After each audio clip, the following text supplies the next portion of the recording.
Okay, we're picking this up from yesterday. It's actually March 14th, 2018, while I'm recording this, and I'm going through the emails leading up to Lori, or your mother, I should say, taking me to family court and leading up to my never seeing you for over 2 years. As you heard in the 1 month of emails, there was one fight over the fact that I told her about a trip I want to take to Providence, and she booked a flight to Florida, which, by the way, I said she could do because it was my turn to do Christmas, and Laura and your grandmother wasn't feeling well or not doing well, getting old, and I said, okay, fine. You and I had Thanksgiving. We even made a turkey at our house, and I was really, really perturbed because the one characteristic that your mother has is this sense of entitlement. In fact, if the biggest example of that was that she felt that she was just entitled to sneak off to Florida or go to Florida when she legally was not allowed to. And the other one was when she said, you're not allowed to talk to anybody at the school without my permission, These were both entirely false.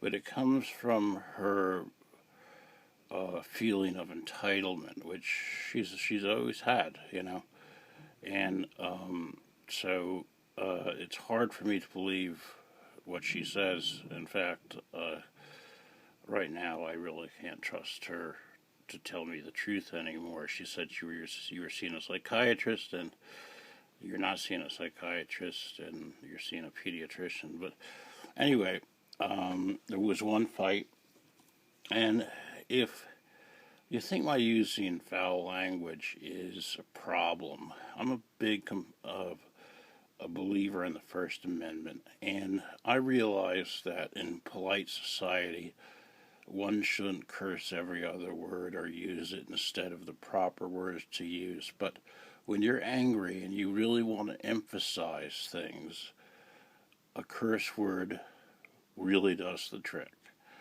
And I don't believe any words should be banned. I don't think that there are any bad words. I would not encourage a child to say them, because I don't think the child has the mental capacity to understand things like First Amendment rights. But I don't like the fact that, black people think they own the word nigger, and we white people have to say the N-word. I don't like the fact that anybody can control what language we use, because that leads down a dark path. So I've always gotten into arguments with people other than your mother, and when I've used bad language, they turn the conversation and say, oh, you don't need to swear at me. Well, they're avoiding the subject at hand by turning it into a conversation about my bad language.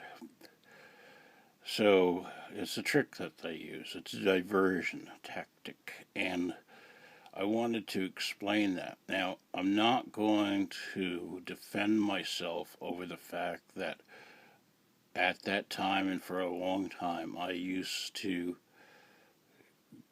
break into anger very quickly and very strongly. I would have some anger management problems, but with the help of the last 2 years of therapy, I realized that this probably really didn't help you.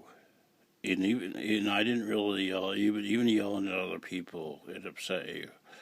And I realize that now. And I've got that pretty much under control. My therapist and with the writings of people like Jordan Peterson and Eric Fromm and a lot of other uh, people that teach you how to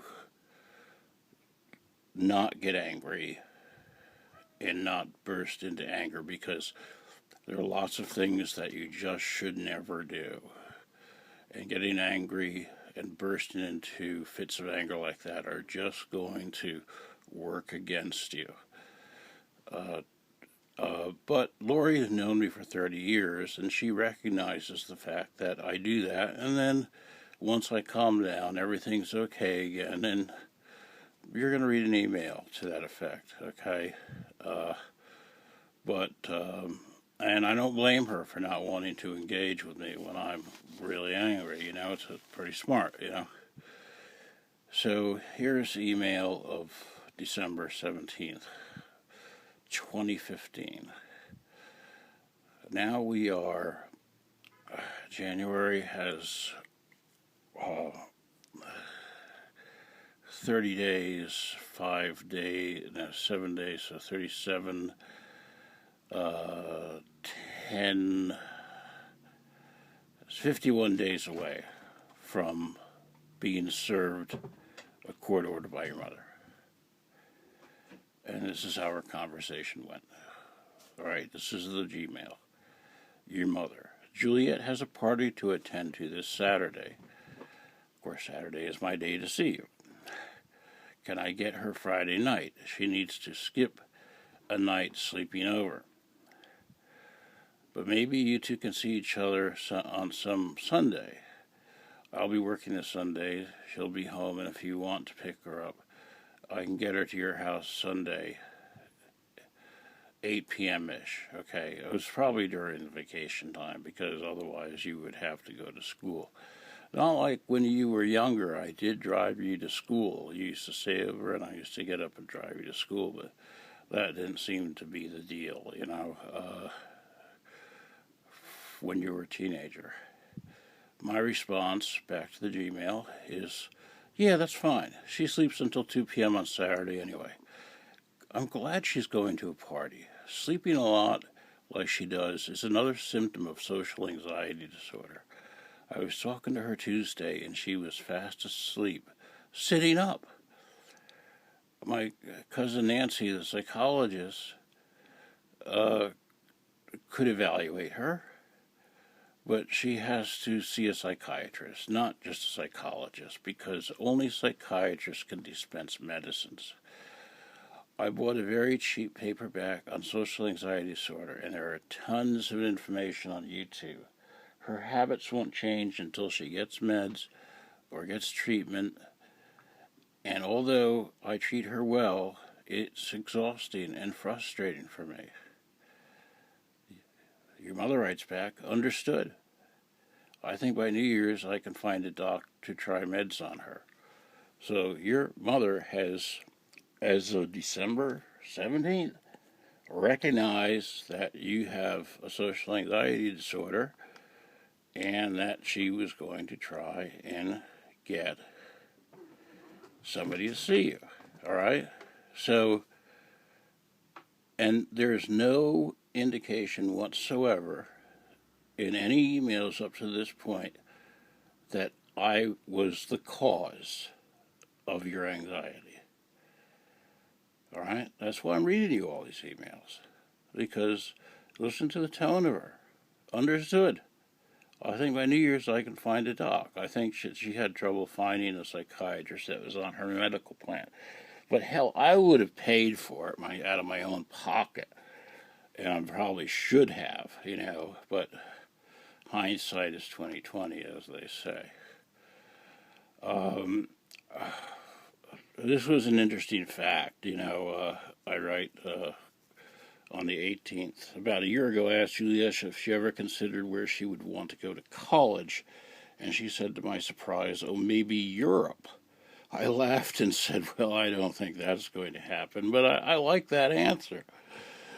I watched this Michael Moore movie, and and he said that the universities in Germany and some other European countries are letting students from all over the world attend university for free. So maybe truth is stranger than fiction.